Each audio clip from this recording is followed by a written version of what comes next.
ప్రతిఘటన టీవీకి స్వాగతం. క్షణక్షణం మీకోసం. తెలంగాణ వచ్చిన 10 ఏళ్లకు రాష్ట్రంలో కాంగ్రెస్ అధికారంలోకి వచ్చింది. జూన్ 2న రాష్ట్ర అవతరణ దినోత్సవం రేవంత్ సర్కార్కు ప్రభుత్వ పరంగా ఇదే తొలి పండుగ. దీంతో ధూమ్ధామ్గా వేడుకలు నిర్వహించాలని ప్రభుత్వం భావిస్తుంది.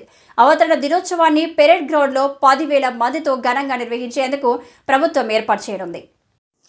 రాష్ట్రం ఏర్పడిన 10 ఏళ్లకు కాంగ్రెస్ పార్టీకి అవకాశం రావడంతో తెలంగాణ ఇచ్చిన సోనియా గాంధీని ఘనంగా సన్మానించాలని ప్రభుత్వం నిర్ణయించింది. వేలాది మంది ఉద్యమించిన ప్రధాన ఉద్యమకారుడిగా, తెలంగాణ తెచ్చిన గొప్ప నాయకుడిగా తెలంగాణ రాష్ట్ర తొలి ముఖ్యమంత్రి కేసీఆర్కు పేరు ఉంది. కాబట్టి తెలంగాణ అవతరణ దినోత్సవం రోజు సోనియాతో పాటు కేసీఆర్ను కూడా ఘనంగా సన్మానించాలని ప్రభుత్వం నిర్ణయించింది. ఈ మేరకు ఆయనకు ఆహ్వానం పంపనున్నట్లు సమాచారం.